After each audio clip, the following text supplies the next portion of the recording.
Yo tout le monde, j'espère que vous allez bien. Aujourd'hui, on se retrouve pour un nouveau tutoriel un peu spécial. C'est un tutoriel, on va dire, pour les débutants ou pour ceux qui n'ont pas encore la technique ou qui ne maîtrisent pas assez bien le logiciel. Donc, je vous apprends tout simplement à détourer une image.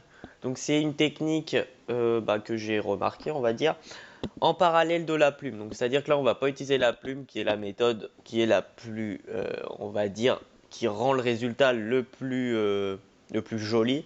Mais c'est vrai que quand tu as 40 images ou 20 images à faire dans une photo manipulation ou une bannière et que tu as 20 trucs à détourer, je pense que tu mets facile 2 heures juste pour détourer.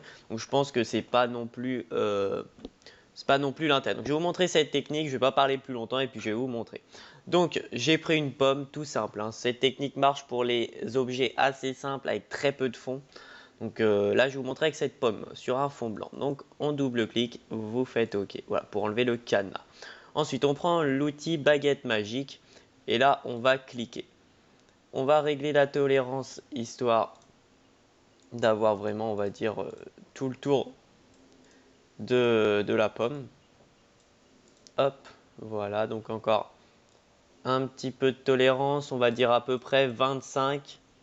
Parce que là, on peut voir que ça coupe la pomme, hein, donc voilà, là on est pas mal. On va mettre, on va dire, une tolérance de 7. Et on va faire clic droit, intervertir la sélection. Et on va aller tout simplement ici. Donc dans le petit carré avec un rond, enfin le rectangle avec un rond au milieu, donc le masque de fusion, on va cliquer dessus. Voilà, donc là ça a isolé. Donc on peut dire que ça a détouré assez bien. Quand on zoome, ça fait des petits à-coups là au niveau des pixels. Donc ça, on va le modifier tout de suite. Donc vous zoomez pour voir tout ça. Vous allez sur le masque.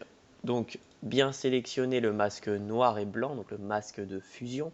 Clic droit. Et là, vous allez mettre option du masque. Non, clic droit, sélectionner et masquer. Donc là, vous pouvez régler justement le paramètre, on va dire le paramètre des contours. Donc là, si je zoome, moi je vais mettre un rayon, on va dire, là quand on zoome, hop. Donc, par exemple, si on met un rayon, je sais pas, je dis des bêtises, mais un rayon très fort. Ce que ça va faire, c'est que vous allez voir, c'est transparent jusqu'à peu près la zone rouge très foncée.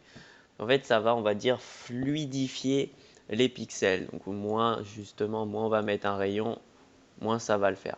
Donc moi, ce que je fais, c'est que je pars sur une base de 10 pixels à peu près. Voilà. Et ça va justement lisser un peu tout ça. Mais après, vous n'êtes pas obligé. On peut partir sur 0, c'est pas très grave. Ensuite, amélioration globale. Le lissage, c'est ce qui va justement lisser les pixels. Donc pour le lissage, tout simplement, on va mettre un lissage de 10 à peu près. Voilà. Donc le lissage de 10, c'est-à-dire que ça va, alors si je dézoome, comme ça, donc Alt, non, CTRL moins. Donc là, on peut voir que c'est déjà plus fluide, ça fait moins coupé sur les côtés, donc quand on voit d'en haut, ça donne beaucoup mieux. Donc voilà, pensez au lissage, vous l'augmentez, vous pouvez le mettre au maximum si vous voulez. Moi, je le mets à peu près 15, sinon après ça va vraiment trop lisser. Vous faites OK. Et là, vous avez votre forme de lissé. Alors bien sûr, ça, vous pouvez l'enlever avec l'outil plume, hein, très rapidement, vous y passez pas 2 heures, mais ça évite de faire toute la pomme. Après, comme je l'ai dit, la pomme c'est assez facile, donc bon, à la rigueur, vous pouvez le faire à la plume, mais pour des objets plus compliqués, c'est vraiment très utile. Après, sur des objets qui ont un fond un peu plus complexe, où on va dire que la baguette magique commence à galérer, là, vous n'avez pas le choix, c'est la plume. Voilà. Donc là, ce que je vais faire, c'est que je vais enlever ça. Donc comment je vais faire? Donc j'ai fait un contour à la plume. Vous faites couleur. On est bien sur le masque et on va mettre du noir. Je vais vous expliquer pourquoi. Voilà. Alors, pourquoi ça fait ça? Tout simplement, dans le masque de fusion, tout ce qui est en blanc, c'est tout ce qui est visible. Et tout ce qui est en noir, c'est tout ce qui est invisible. Ce qu'on a masqué.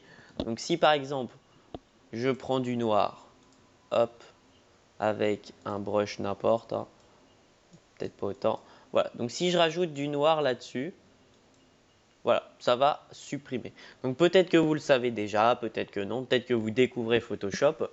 Mais voilà, moi je vous montre une technique, on va dire assez simple. Voilà, donc c'est pour ça que j'ai rajouté du noir. Si on rajoute du blanc, du coup, on va dire, bon là ça le fait moins. Mais si on rajoute du blanc, ça rajoute de la matière. Voilà. Hop, donc maintenant, on a détouré ça. Donc vous pouvez essayer, hein, ça marche sur à peu près tous les objets avec un fond blanc du moins. Et voilà, donc j'espère que ce tuto vous aura plu. C'est un tuto relativement court, mais très bien si on ne maîtrise pas Photoshop ou même si on découvre Photoshop. Donc voilà, j'espère que ce tuto vous aura plu. Si c'est le cas, lâchez un like, lâchez un com et on se retrouve pour une prochaine vidéo. Allez, bye!